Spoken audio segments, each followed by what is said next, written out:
idiots. Oh my god, are we almost done with these damn spoilers? Untethered Express. All aboard, we're going to Hogwarts. You know what's funny? This card epitomizes how Aether Revolt has gone completely off the rails. The flavor text, by the way, is rules and rails are made to be broken. No, they're not. Stop designing garbage standard sets. If you want people to buy your 178 card sets and want the singles to be worth anything, 1, make it a 232 card set, or 2, make it fun to play. So this is a 4/4 for 4 with trample, which means it's a garbage version of the other trample train, but whenever it attacks, put a counter on it, so that's always fun, and the crew cost is 1. So they're really adding the dynamic vehicles, the hyper cheap with the super high crew cost, and then the mid-range, expensive with the super low crew cost. I think that's cool for flexibility, but it's all going to blow up in their face because now you can just crew everything for free and nothing means anything anymore. Our only hope right now is that that train was carrying nuclear warheads and it derailed very, very close to like the Kaladesh main city, because then it would blow that place straight to hell. That is our only hope right now. I'm not sure how that would ban cards from standard, but they'd find some flavor way to do it. Next up, we've got Pacification Array. It's a 1-cost artifact, because we needed more of that for the pretend version of Convoke they got going. You pay 2 and tap it and tap target artifact or creature because why not? So this is a better version of Deadlock Trap and it costs 1. Gotcha. Yeah, we totally needed that, Wizards. Thanks. Hey, you guys want to know the real actual reason that they usually leak these cards like 1 or 2 at a time? Because we're 36 out of 184 cards into this, and I already don't want to play Standard. They know people are going to be pissed when they see this overpowered garbage because it just looks like unplayable, just OP, pay-to-win garbage. I mean, it just looks just horrible. Like, who would look at these cards and say, yeah, I can't wait for this to get released? And what really pisses me off the most out of anything is the people who are constantly saying, oh, Standard needed to be on a basically a 2-year cycle instead of a 18-month cycle for cards because I want to keep my cards and play my decks for that long. Yeah, because everybody's still playing Allies and Rally. You keep your deck for 3 to 6 months and you damn well know it. After that, you rebuild it. Whether the card's cycled out or not, Wizards is going to power creep the crap out of you and you won't be able to stay competitive with your old deck. Everybody knows that. And yet they release information like this and nobody catches on. Nobody understands that they just killed their old decks. Oh, you wanted to play Black-Red Madness Vampires because that was a really hot deck? Well, fast forward 6 months and honk honk, here comes the 10-11 First Strike Crap Barge. Man, most people are just so unbelievably stupid. They just don't get it. They do not understand what Wizards is doing, how detrimental it is, the effect it's having on the game, and what this means for the future. This is the worst set of standard spoilers I've ever seen in my entire life. In the whole history of playing the game, I've never seen more detrimental, more discouraging, disgustingly overpowered cards. I've never seen something like this in my entire life. They're simultaneously trying to ruin Standard and Modern. That's what really pisses me off. There's nowhere left to go other than Commander. Oh, or another game, which they're already losing players left and right to Pokemon and Hearthstone, so why not step on the gas and try and make some money on the way out by overselling this overpowered garbage? Makes sense to me from a business standpoint. If you already know you're failing, hey, why not? Here's the thing. Only Hasbro thinks they're failing. They, lost 5-10%, from $1,000 decks that nobody could afford to keep up with in Tarkir. And, oh, look, attendance is down a little bit.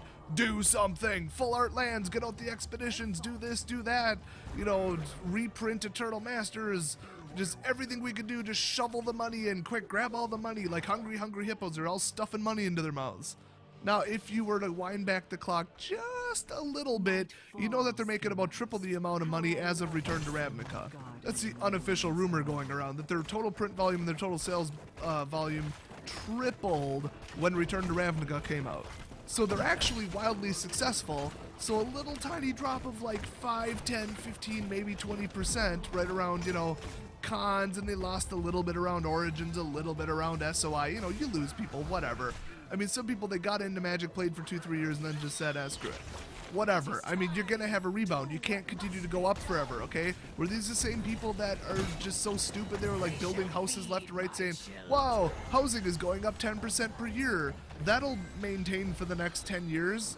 No, nobody can afford houses then, idiots.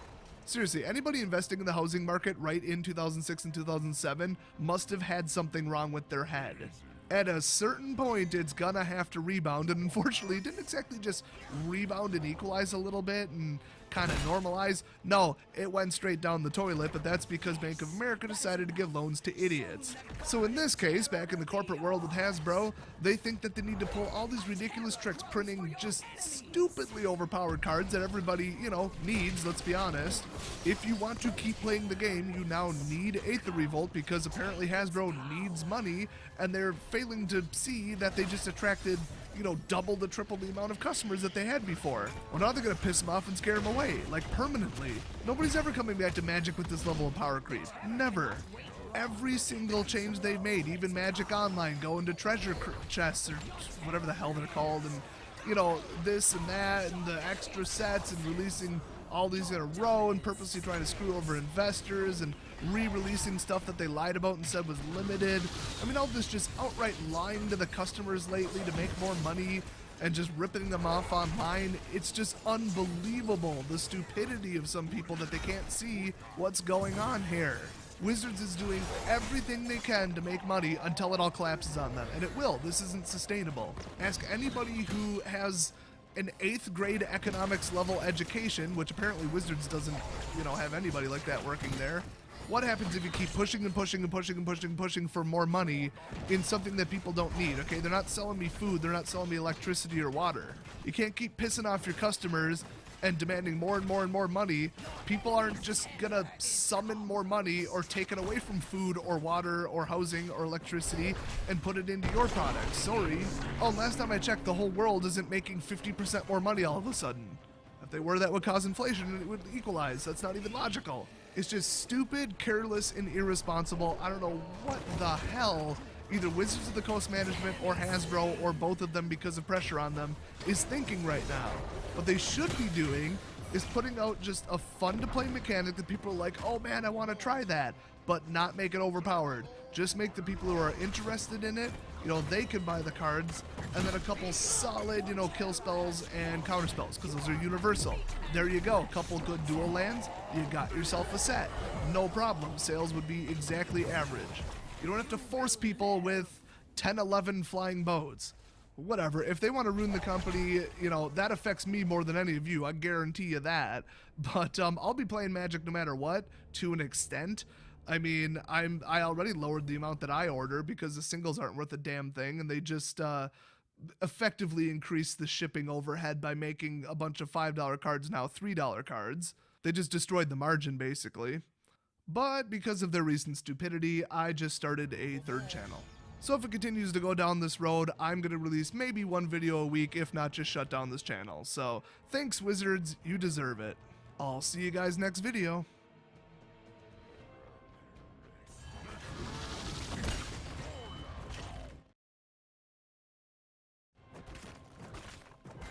Hey guys, Desolator Magic here, and I thought I'd make a really interesting video, a little bit off the topic of what I usually do, but I was wondering this myself, so I looked into it, and then I thought, why am I researching this and then not making a video about it? In Standard right now, going all the way back to BFZ, which cards might go up when Aether Revolt comes out?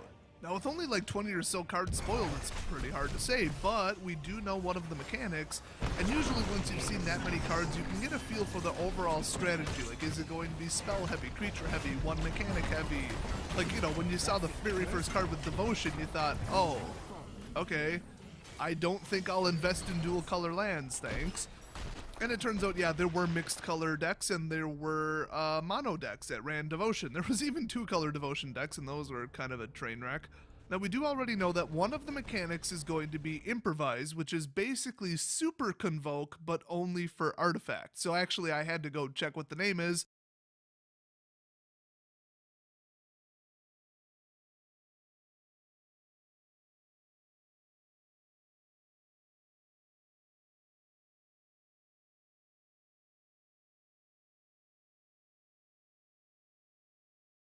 Easy.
In 30 seconds.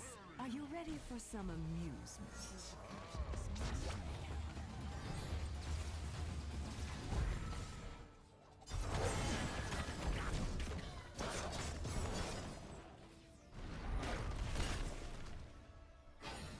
You've uprooted a fort. I don't care.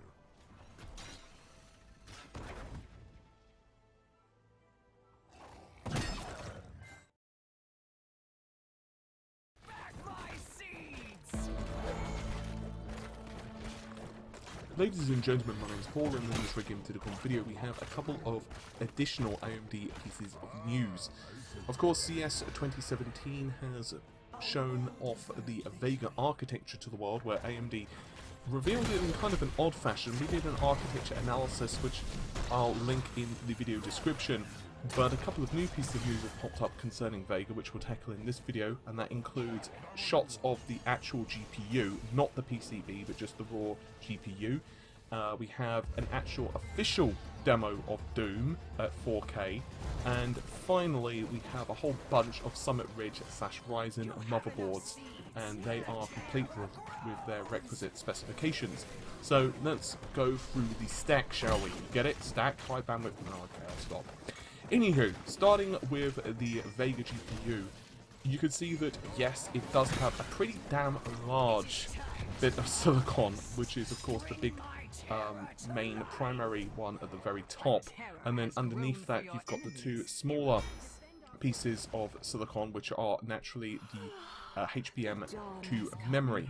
Now, from what we can see, it looks like each of these has 8 gigabytes of memory, which means a total of 16 gigabytes, which is quite interesting because the demos we've seen up until this point have had a total of 8 gigabytes of HBM2. Now, do you remember with our analysis that we had earlier on, technically speaking, you can have up to 32 gigabytes in Vega, but that's going to be very prohibitively expensive for the GPU, because obviously not only do you have to have all those additional traces for the HBM2, well, HBM2 memory is not exactly cheap and cheerful. It's not like buying a stick of DDR3, so there is that. But the GPU is probably about 520 to 540 mm squared. That's what most people have been estimating it. It looks rather pretty, at least in my opinion, and obviously it does ruffle stomp Fiji. Fiji had just 4 gigabytes of HBM1 memory, so not only do you have the fact that it's putting out about twice the amount of clock speed, you've also got that additional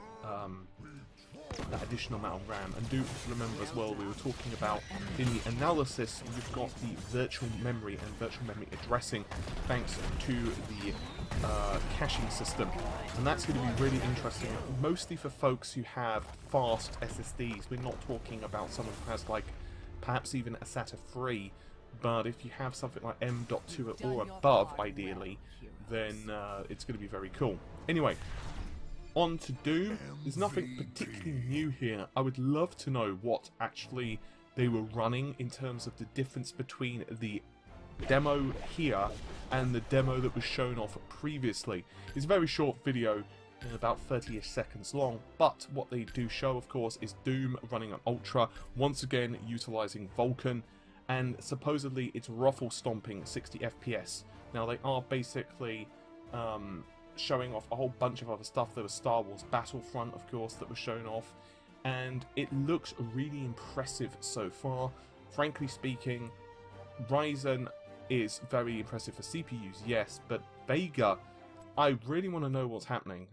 There are some rumors and reports I don't really want to go super in-depth into in this video, because I primarily want to keep it official stuff, but I have been hearing that once again, in the background, AMD have been demonstrating this against an overclocked GTX 1080 that's like 20% above, and it's still absolutely destroying it, which